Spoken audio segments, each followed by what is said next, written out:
Hello दोस्तों, नमस्कार। Welcome back to सक्षम एजुकेशन पॉइंट।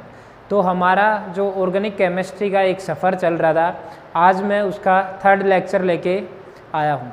और इस लेक्चर में हम देखो चैप्टर तो अपना वही रहेगा, ऑर्गेनिक मॉलिक्यूल्स, जिसमें स्ट्रक्चर्स के बारे में पढ़ेंगे, बॉन्डिंग एंड प्रॉपर्टीज़। तो आज हम उसी चैप्टर का नेक्स्ट जो टॉपिक है वो पढ़ेंगे, रिप्रेजेंटेशन ऑफ ऑर्गेनिक कंपाउंड्स। तो स्टार्ट करते हैं। तो आज जो टॉपिक है वो है रिप्रेजेंटेशन ऑफ ऑर्गेनिक कंपाउंड्स। तो देखो जो ऑर्गेनिक कंपाउंड्स हैं, इन ऑर्गेनिक कंपाउंड्स को मैं 4 टाइप से बोल सकते हो। क्या तुम फर्स्ट को एक्सपेंडेड फॉर्म, क्या बोल सकते हो? Expanded form. तो जो फर्स्ट होगी वो होगी एक्सपेंडेड फॉर्म, एक्सपेंडेड फॉर्म। और जो सेकंड होगी उसको बोल सकते हो कंडेंस्ड फॉर्म। क्या बोल सकते हो? Condensed form. First expanded form, second क्या है? Condensed form. और थर्ड जो पढ़ेंगे वो पढ़ेंगे हम बॉन्ड लाइन फॉर्मेशन। क्या पढ़ेंगे? Bond line formation. देखो इन्हीं रिप्रेजेंटेशन को अपने को डिटेल में पढ़ना है। और फोर्थ जो है वो रिप्रेजेंटेशन है वेज डैश। क्या है? वेज डैश, या फिर इसी को क्या बोल सकते हो? देखो फ्लाइंग वेज। क्या बोल सकते हैं हम? Flying wedge. वेज डैश को ही फ्लाइंग वेज के नाम से भी बोल सकते हैं। तो 4 टाइप्स हैं कोई भी ऑर्गेनिक कंपाउंड्स है उसको रिप्रेजेंट करने के। जो फर्स्ट है वो है एक्सपेंडेड फॉर्म, सेकंड है वो है कंडेंस्ड फॉर्म, थर्ड है बॉन्ड लाइन फॉर्मेशन, उसके बाद फोर्थ है वेज डैश या फ्लाइंग वेज। वेज डैश को क्या बोल सकते हो? Flying wedge. इन्हीं को अपने को अब पढ़ना है। तो आज हम इनके बारे में पढ़ेंगे। तो इस वीडियो में हम कवर करेंगे एक्सपेंडेड फॉर्म और कंडेंस्ड फॉर्म। तो एक्सपेंडेड फॉर्म और कंडेंस्ड फॉर्म में किस तरीके से ऑर्गेनिक कंपाउंड्स को रिप्रेजेंट किया जाता है। अब मैं आपको एक छोटी सी यहाँ इंपॉर्टेंट बात बताता हूँ। वेज डैश जो होता है, जो ये फॉर्मेशन है, इसके अंदर ये जो होती है ये होती है 3 डायमेंशन। कैसी होती है? 3 डायमेंशन। जब इस यहाँ पढ़ेंगे, इसकी फॉर्मेशन पढ़ेंगे तो उस टाइम मैं आपको बताऊँगा। तो सबसे पहले जो हम पढ़ेंगे वो पढ़ेंगे एक्सपेंडेड फॉर्म। एक्सपेंडेड फॉर्म को ही मैं क्या बोल सकता हूँ? Complete structural formula. क्या बोल सकता हूँ? Complete structural formula. देखो एक्सपेंडेड फॉर्म को ही बोलते हैं कंप्लीट स्ट्रक्चरल फॉर्मूला। अब देखो कंप्लीट स्ट्रक्चरल फॉर्मूला है तो एक्सपेंडेड फॉर्म में देखो एक्सपेंडेड फॉर्म वो होती है जहाँ अपने को, जहाँ पर भी जितने भी बॉन्ड्स हैं उन सभी बॉन्ड्स को क्या करना, कोई भी एटम है उस एटम के सारे बॉन्ड को दर्शाना, उसी को ही क्या कहते हैं? Expanded form. और यही सबसे आसान तरीका होता है किसका? ऑर्गेनिक कंपाउंड्स को रिप्रेजेंट करने का। जो भी एटम दे रखा है उस एटम के अंदर जितने भी बॉन्ड है उन सभी बॉन्ड को अपने को क्या करना है? इसमें रिप्रेजेंट करना है, या मैं कहूँ दर्शाना है। सभी बॉन्ड्स को दर्शाएंगे, उसी को क्या कहेंगे? Expanded form. तो देखो यहाँ सबसे इजी तरीका भी, सबसे जो इजीएस्ट फॉर्म है ऑर्गेनिक कंपाउंड्स को रिप्रेजेंट करने की, वो भी क्या है? Expanded form. या मैं फॉर एग्जांपल ले रहा हूँ, तुमने नाम भी सुना होगा मीथेन का।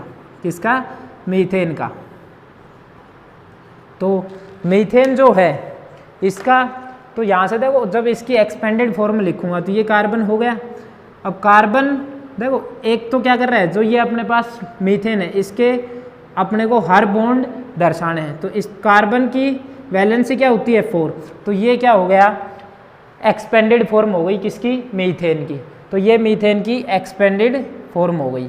ठीक है, ऐसे ही मैं और एग्जांपल लेके बताऊंगा, लेकिन तुम्हारे को वैलेंसी की नॉलेज होनी चाहिए, कौन से एलिमेंट की वैलेंसी क्या है। फॉर एग्जांपल मैं फिर से ले रहा हूँ C2H5OH। अब देखो बात कर रहा हूँ मैं इथेनॉल की।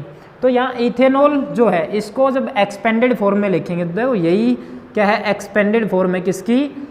मीथेन की। तो यहाँ देखो कार्बन के बीच में बॉन्ड रिप्रेजेंट कर दिया। उसके बाद यहाँ देखो कार्बन की वैलेंसी होती है 4। तो यहाँ इस कार्बन के कंप्लीट हो गए 4 बॉन्ड। उसके बाद देखो यहाँ अपने पास H और यहाँ H और यहाँ ऑक्सीजन की होती है 2, तो ये किसकी एक्सपेंडेड फॉर्म हो गई, ये एक्सपेंडेड फॉर्म हो गई किसकी, इथेनॉल की। तुमने 10th क्लास में पढ़ा होगा इथेनॉल का फॉर्मूला क्या होता है, C2H5OH। एक ये हो गया। ऐसे ही मैं एक एग्जाम्पल और ले सकता हूँ किसका, CH3, चलो HCHO, ये क्या है, फॉर्मल्डिहाइड, क्या है, फॉर्मल्डिहाइड। तो या फिर इसको बोल सकते हो मिथेनल, तुमने पढ़ा हो, एक कार्बन है तो इसके लिए जो करेंगे रिप्रेजेंटेशन वो क्या होगी, HC≡OH। तो देखो ये इसकी एक्सपेंडेड फॉर्म हो गई, यहाँ कार्बन के 4 बॉन्ड फॉर्म हो रहे हैं। या फिर एक एग्जाम्पल तुम ले लो CH3CHO, ये एग्जाम्पल लिया मैंने। अब यहाँ इसकी एक्सपेंडेड फॉर्म में अगर लिखूँ तो क्या आएगा, देखो कार्बन कार्बन के बीच में सिंगल बॉन्ड, अब इस कार्बन के साथ क्या है, हाइड्रोजन है, यहाँ भी क्या है, एक हाइड्रोजन है, और यहाँ मैं क्या लिखता हूँ, डबल बॉन्ड। तो देखो इसके कंप्लीट क्या हो गई, वैलेंसी हो गई कार्बन की, ये इसकी क्या हो गई, एक्सपेंडेड फॉर्म। तो मैंने बताया था जो भी एटम है उस एटम में जितने बॉन्ड हो उन सभी को क्या कर दो, दर्शा दो तुम स्ट्रक्चर के अंदर, वही क्या हो जाएगी, एक्सपेंडेड फॉर्म। फॉर एग्जाम्पल, एक एग्जाम्पल एसिटिक एसिड का लेंगे। तो नेक्स्ट एग्जाम्पल जो मैं बता रहा हूँ वो है एसिटिक एसिड का। तो एसिटिक एसिड का फॉर्मूला होता है CH3COH। देखो या तो इसको क्या बोलेंगे, एसिटिक एसिड, ये तो क्या हो गया, कॉमन नेम, या इसका जो IPSC नेम है वो क्या है, इथेनोइक एसिड। इथेनोइक एसिड ये है कॉमन नेम, ये है IPSC नेम। अब यहाँ से जब मैं इसको एक्सपेंडेड फॉर्म में लिखूंगा तो देखो ये इसकी जो एक्सपेंडेड फॉर्म मिलेगी, हर बॉन्ड को क्या करना है, रिप्रेजेंट करना है। तो यहाँ अपने पास इसकी जो एक्सपेंडेड फॉर्म बनेगी वो बनेगी ये, किसकी एक्सपेंडेड फॉर्म है, ये एसिटिक एसिड की, ठीक है। तो ये तो थी एक्सपेंडेड फॉर्म, या फिर इसी को क्या बोलेंगे, कंप्लीट स्ट्रक्चरल फॉर्मूला। तो ये मैंने फर्स्ट टाइप की जो रिप्रेजेंटेशन थी ऑर्गेनिक कंपाउंड्स की, एक्सपेंडेड फॉर्म, इसको कर लिया। अब जो नेक्स्ट पढ़ेंगे वो पढ़ेंगे कंडेंस्ड फॉर्म, जो सेकंड टाइप है रिप्रेजेंटेशन ऑफ ऑर्गेनिक कंपाउंड्स। तो सेकंड क्या है, कंडेंस्ड फॉर्म। कंडेंस्ड फॉर्म, अब देखो कंडेंस्ड फॉर्म का मतलब ही क्या होता है। कंडेंस्ड फॉर्म में अपने को जो मेन है, कंडेंस का मतलब क्या होता है, पास पास, मतलब कि बिल्कुल कम स्पेस में एक चीज़ तो फैला के एक्सपेंड करके लिखो और एक चीज़ कंडेंस करके लिखो। तो इस कंडेंस फॉर्म के अंदर जितने भी अपने पास एटम्स हैं उनको देखो बिल्कुल कम जगह के अंदर मॉलिक्यूल्स जो है, कोई भी मॉलिक्यूल्स दे रखे हैं उस मॉलिक्यूल को बिल्कुल कम जगह में लिखना है। किस में लिखना है, बिल्कुल कम जगह में रिप्रेजेंट करना है, या मैं कहूँ कम जगह पर मॉलिक्यूल को लिखना ही क्या होता है, कंडेंस फॉर्म होती है, ठीक है। उसी के बेस पे अब देखो एटम्स के बीच के जहाँ कंडेंस फॉर्म आ जाए, कंडेंस फॉर्म के अंदर क्या करना है, कंडेंस जो फॉर्म होते हैं यहाँ जो अपने पास बॉन्ड होते हैं उन बॉन्ड को क्या किया जाता है, हाइड किया जाता है। बॉन्ड्स को क्या किया जाएगा, हाइड किया जाएगा। कोई भी बॉन्ड दे रखा है कंडेंस फॉर्म में, जब भी लिखेंगे एक्सपेंडेड फॉर्म से कंडेंस फॉर्म में, तो उन बॉन्ड को क्या किया जाएगा, हाइड किया जाएगा।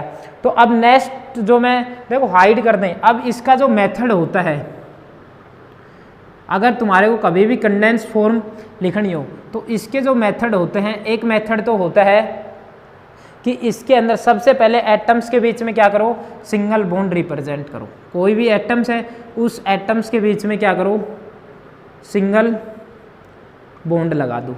सबसे पहले क्या लगाना है, सिंगल बॉन्ड लगाना है। सेकंड जो है, जहाँ पे भी वैलेंसी इनकम्प्लीट है, मतलब क्या है, वैलेंसी इनकम्प्लीट है।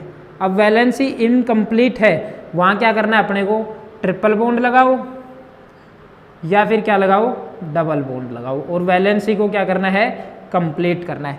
देखो एक्सपेंडेड फॉर्म दे रखी है, एक्सपेंडेड फॉर्म से कंडेंस फॉर्म, या कंडेंस फॉर्म से किस में कन्वर्ट करना हो, एक्सपेंडेड फॉर्म में, तो उसके दो ही तरीके हैं। ये जो मेथड है, तो फर्स्ट तो क्या करो, कोई भी एटम से उसके बीच में क्या करो, सिंगल बॉन्ड लगाओ।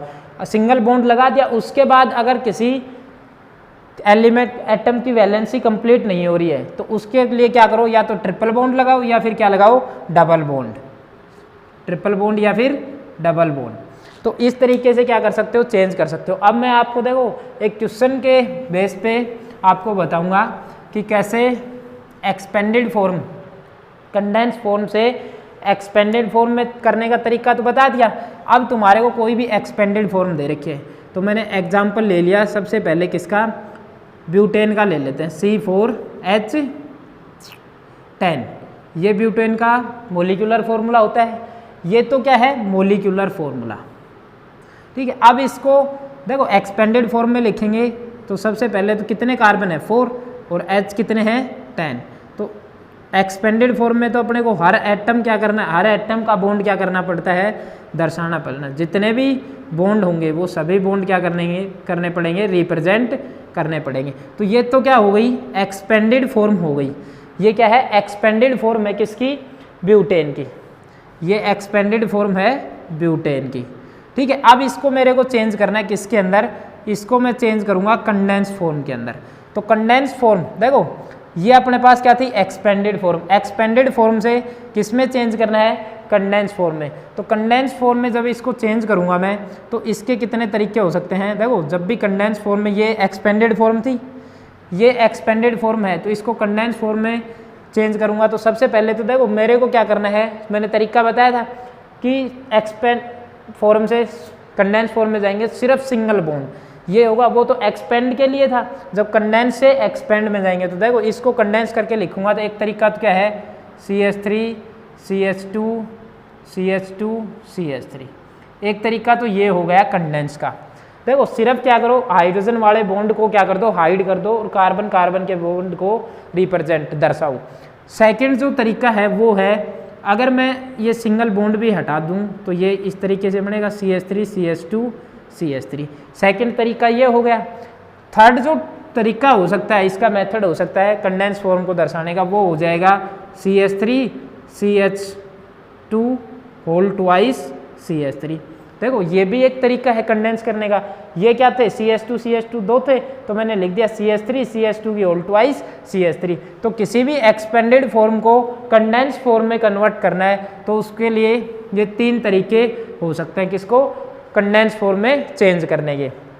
तो ये तो क्या था, एक्सपेंडेड फॉर्म से किस में चेंज कर रहे हो, कंडेंस फॉर्म में। अभी मैंने जब एक्सपेंडेड फॉर्म के एग्जाम्पल कर रहे थे तो उस टाइम मैंने एक एग्जाम्पल लिया था मीथेनॉल। तो देखो मीथेनॉल नहीं, सॉरी इथेनॉल लिया था, C2H5OH।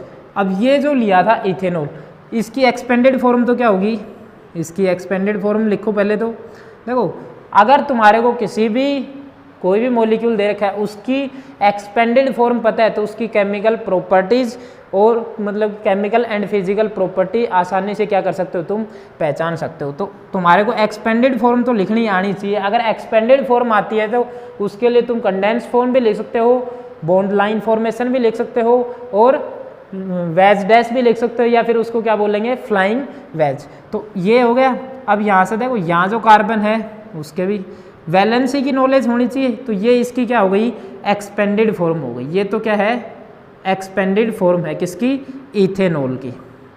ये इथेनॉल की एक्सपेंडेड फॉर्म है। अब इसको मेरे को चेंज करना है किसके अंदर, कंडेंस फॉर्म के अंदर। तो देखो मैं इसको क्या लिखता हूँ, CH3 CH2OH। एक तरीका तो ये हो गया। दूसरा देखो इसको तो मैं यही लिख सकता हूँ, CH3 CH2 या फिर OH। तो ये हो गए इसके, जब क्या लिया, इथेनॉल। तो इसके ये तरीके हो सकते हैं कंडेंस। एक तो क्या करें, बीच में सिंगल बॉन्ड को शो करें, या फिर सिंगल बॉन्ड को क्या कर दें, हाइड कर दें। तो ये किसके लिए हो गया, इथेनॉल के लिए। अब मैं देखो कुछ एग्जांपल्स करवा रहा हूँ आपको, जिसको आपको चेंज करना है किसके अंदर, कंडेंस फॉर्म के। वो कंडेंस फॉर्म से एक्सपेंडेड फॉर्म में चेंज करने के लिए कुछ एग्जाम्पल करवाऊंगा। तो फर्स्ट जो एग्जाम्पल है वो ले लिया मैंने, CH3 whole twice CH3 whole twice. तो देखो ये कंडेंस फॉर्म है, इसको एक्सपेंडेड। सबसे पहले तो क्या करना है अपने को, कार्बन कार्बन के बीच में सिंगल बॉन्ड। अब इस कार्बन पे कितने CH3 अटैच हैं, 2। तो ये CH3 हो गई। उसके बाद इस पे कितने अटैच हैं, CH3, और यहाँ भी क्या है, CH3। अब देखो इस कार्बन के कितने बॉन्ड हैं, 1 2 3, मतलब एक बॉन्ड कम है। तो मैंने बताया था जहाँ भी वैलेंसी कंप्लीट ना हो वहाँ क्या लगा सकते हैं, डबल बॉन्ड। अब इस कार्बन के भी क्या हो गए, 4 बॉन्ड हो गए, इसके भी क्या हो गए, 4 बॉन्ड हो गई, तो ये क्या होगी एक्सपेंडेड। अब देखो तुम्हारे दिमाग में चल रहा हो, अगर तुम करना चाहो तो इसको भी क्या कर सकते हो, ओपन कर सकते हो, ये H और ये H, तो ये क्या हो जाएगी एक्सपेंडेड फॉर्म। इन्हीं तरीके से इन सब के H के बीच के भी बॉन्ड को क्या कर सकते हो, रिप्रेजेंट। तो ये थी कंडेंस फॉर्म और ये क्या हो गई एक्सपेंडेड फॉर्म। ऐसे ही सेकंड एग्जांपल मैंने ले लिया CH3 CH2 CHCl ब्रैकेट में और यहाँ है CH3। तो देखो सबसे पहले तो इसको रिप्रेजेंट करो, कार्बन यहाँ क्या है H, इसके पास 3 H हैं, तो इनके बीच का बॉन्ड लगाओ सिंगल बॉन्ड और रिप्रेजेंट करो। फिर ये कार्बन है, इसके पास क्या है H और एक H। अब यहाँ जो कार्बन है उसके पास क्या है H। अब देखो इस कार्बन के साथ ब्रैकेट में क्या है Cl, तो ये Cl जस्ट अपने पिछले वाले कार्बन के साथ होगा, ना कि नेक्स्ट वाले के साथ। किस वाले के, ये कार्बन, ये जो क्लोरीन है ये इसके साथ अटैच है, तो यहाँ देखो एक क्लोरीन हो गया, यहाँ CH, यहाँ H और यहाँ भी क्या आएगा H। तो ये क्या हो गई एक्सपेंडेड फॉर्म हो गई, किसकी, इसकी एक्सपेंडेड फॉर्म। तो 2 एग्जाम्पल तो ये हो गए। देखो कोई भी कंडेंस फॉर्म दे रखी हो तो उसको चेंज करना आना चाहिए तुम्हारे किसमें, एक्सपेंडेड फॉर्म में। अब मैं एक नेक्स्ट एग्जाम्पल करवाऊंगा आपको। वो जो नेक्स्ट एग्जाम्पल होगा वो देखो बड़ा ही इम्पोर्टेंट एग्जाम्पल है, स्टार लगा के लिख सकते हो तुम इसके अंदर। मैंने एग्जाम्पल ले लिया CCN4, ये एग्जाम्पल है। तो देखो इसको रिप्रेजेंट, सबसे पहले तो कार्बन है, अब इस कार्बन पे देखो कार्बन, यहाँ भी कार्बन और कहाँ है नाइट्रोजन, तो कार्बन नाइट्रोजन के बीच में ये लिखो सबसे पहले, तो यहाँ फिर से क्या है कार्बन नाइट्रोजन। तो सबसे पहले तो क्या करना है अपने को, सभी के अंदर जो भी एटम्स प्रेजेंट हैं सिंगल बॉन्ड रिप्रेजेंट करो। अब देखो यहाँ इस कार्बन के तो 4 बॉन्ड है, लेकिन इस कार्बन के कितने हैं, 1 और 1 2, तो यहाँ क्या लगाएंगे डबल बॉन्ड लगा देंगे, ये ट्रिपल बॉन्ड आ गया। यहाँ भी देखो फिर से क्या करेंगे, ये ट्रिपल बॉन्ड लगा देंगे। तो देखो यहाँ कार्बन, इस कार्बन के 3 और 1 4, यहाँ भी क्या लगा देंगे, मैंने बताया था जहाँ वैलेंसी कंप्लीट नहीं मिले वहाँ डबल बॉन्ड लगाएंगे या ट्रिपल बॉन्ड। तो यहाँ भी कंप्लीट हो गए, यहाँ देखो 1 बॉन्ड ये 1 ये 2, तो 2 बॉन्ड की कमी है, तो यहाँ भी क्या लगा देंगे ट्रिपल बॉन्ड हो जाएगा यहाँ, तो 2 बॉन्ड और लगा दिए, तो ये इसकी क्या बन गई एक्सपेंडेड फॉर्म बन गई। ये एक्सपेंडेड फॉर्म है और ये क्या है कंडेंस फॉर्म। अभी जस्ट ये इंपॉर्टेंट क्वेश्चन है, इसमें तुम्हारे से देखो ये जो क्वेश्चन करा है इनमें सिग्मा बॉन्ड और क्या पूछ सकता है, पाई बॉन्ड भी पूछ सकता है, कितने सिग्मा बॉन्ड है कितने पाई। अगर सिंगल बॉन्ड से कनेक्ट है तो वो सिग्मा बॉन्ड, अगर एक से ज़्यादा बॉन्ड है जैसे डबल बॉन्ड होंगे तो उसमें एक क्या होगा सिग्मा होगा और एक पाई। अगर ट्रिपल बॉन्ड है तो उसके अंदर एक सिग्मा होगा और 2 पाई। उसके बाद लास्ट जो एग्जाम्पल करेंगे वो करेंगे CH3, मैं यहाँ लिख देता हूँ। लास्ट जो कंडेंस फॉर्म के लिए क्वेश्चन है वो है CH3, ये ले लिया मैंने CH3 whole thrice CH3 whole thrice, ये एग्जाम्पल है। ये कंडेंस फॉर्म दे रखी है। अब इसकी जो ये कंडेंस फॉर्म है इसको मैं देखो कैसे लिखता हूँ। सबसे पहले कार्बन कार्बन के बीच में सिंगल बॉन्ड, अब इस कार्बन पे कितने CH3 हैं, 3 CH3 हैं, ये लगा दिए। इस पे भी कितने हैं, 3 CH3 अटैच हैं, तो यहाँ भी क्या हो गया CH3। अब देखो यहाँ ये तो क्या हो गई एक्सपेंडेड फॉर्म हो गई, ये एक्सपेंडेड फॉर्म है। लेकिन अगर इसको ओपन करना चाहो तो तुम इस तरीके से भी कर सकते हो। यहाँ जो कार्बन है इसके पास क्या है 3 H हैं, तो ये अलग अलग तरीके से इसको जैसे मैं ओपन करके लिख सकते हो तुम। यहाँ जो कार्बन है उसके पास भी क्या है 3 H हैं, ये H और यहाँ एक H। फिर यहाँ देखो यहाँ आओ, यहाँ भी जो कार्बन था उसके पास क्या है 3 हाइड्रोजन है। फिर यहाँ H और यहाँ भी H। उसके बाद फिर यहाँ जो कार्बन है एक उसके पास भी क्या है 3 H हैं। तो इस तरीके से तुम क्या कर सकते हो, रिप्रेजेंट कर सकते हो। देखो एक्सपेंडेड फॉर्म ये ज़्यादा थोड़ी इसमें एक रायता सा फैल जाएगा, तो ये भी क्या है एक्सपेंडेड फॉर्म है। तो ये इस तरीके से भी लिख सकते हो, या फिर इन जो कार्बन के साथ ये जो 3 हाइड्रोजन है इनके बॉन्ड को भी अलग रिप्रेजेंट कर सकते हो। तो आज मैंने आपको बताया था फर्स्ट में जब लेक्चर स्टार्ट किया था 2 ही फॉर्म पढ़ेंगे रिप्रेजेंटेशन ऑफ ऑर्गेनिक कंपाउंड्स की, एक तो कंडेंस फॉर्म और एक एक्सपेंडेड फॉर्म। अब ये दोनों कर लिए, इनको आपस में इंटर कन्वर्ट करना आना चाहिए आपको। एक्सपेंडेड दे रखी है तो कंडेंस कैसे लिखेंगे, अगर कंडेंस फॉर्म दे रखी है तो एक्सपेंडेड फॉर्म कैसे लिखेंगे। Okay, thank you. Next video में हम आगे 2 फॉर्म और पढ़ेंगे, एक पढ़ेंगे बॉन्ड लाइन फॉर्मेशन और एक पढ़ेंगे वेज डैश या फिर फ्लाइंग वेज रिप्रेजेंटेशन।